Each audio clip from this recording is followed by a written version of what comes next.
It was a Friday evening, and I had finished work earlier than usual. I decided to do something special for my wife, Emma. We hadn't been spending much time together lately because of my busy schedule, so I thought surprising her would brighten her day. I bought her favorite flowers, a bottle of wine, and even picked up dinner from the restaurant she loved most. I imagined her smile when she saw me walk in. As I pulled into the driveway, I noticed a strange car parked out front. At first, I thought maybe it belonged to one of her friends or a neighbor, but something about the tinted windows and the way it was backed into the driveway made me uneasy. I brushed it off, telling myself I was overthinking. I grabbed the flowers and dinner and headed to the door. When I stepped inside, the house was quieter than usual. No TV, no music, just silence. I called her name, but there was no answer. I assumed she might be upstairs, so I walked toward the staircase. That's when I heard a muffled laugh coming from the bedroom. A man's voice. My stomach dropped instantly. I froze for a moment, trying to convince myself that it was a harmless situation, maybe a family friend visiting.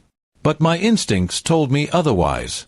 I slowly climbed the stairs, my heart pounding harder with each step. The closer I got, the clearer the voices became.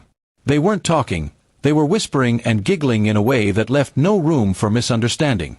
I pushed the bedroom door open, and there she was, my wife, lying in bed with another man.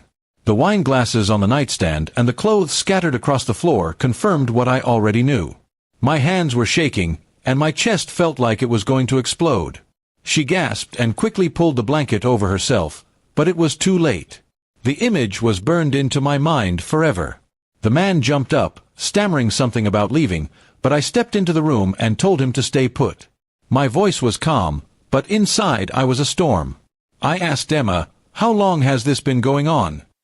She didn't answer, just stared at the floor with tears in her eyes. The man tried to speak again, and I told him to shut up. I wanted the truth from her, not excuses from him. After a long, tense silence, she finally admitted they'd been seeing each other for a few months. My knees almost gave out. I couldn't believe that while I'd been working hard and planning little surprises for her, she had been spending her time like this. I felt betrayed in a way I couldn't put into words. The anger hit me all at once.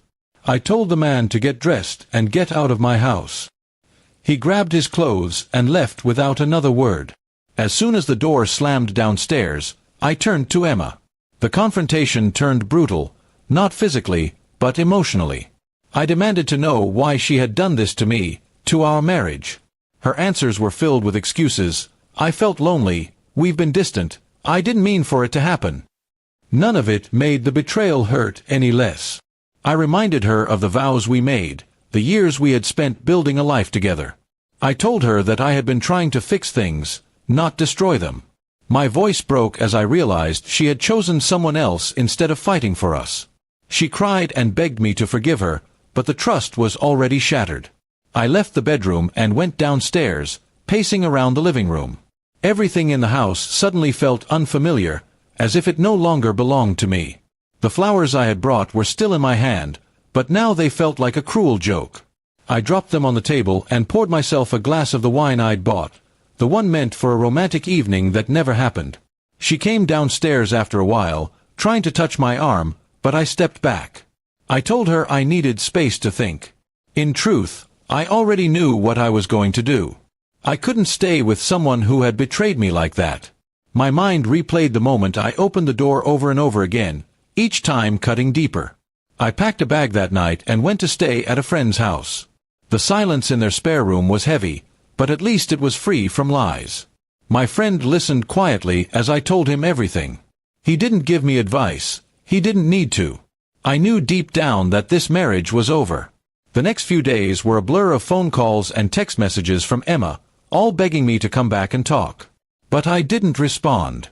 I went to a lawyer and began the process of ending things. It was painful, but I knew it was the only way I could move forward. Looking back, I realized that the surprise I had planned was never the problem. The real issue was that our relationship had already been broken, and I just didn't see it until that night. The big fight we had was simply the final nail in the coffin.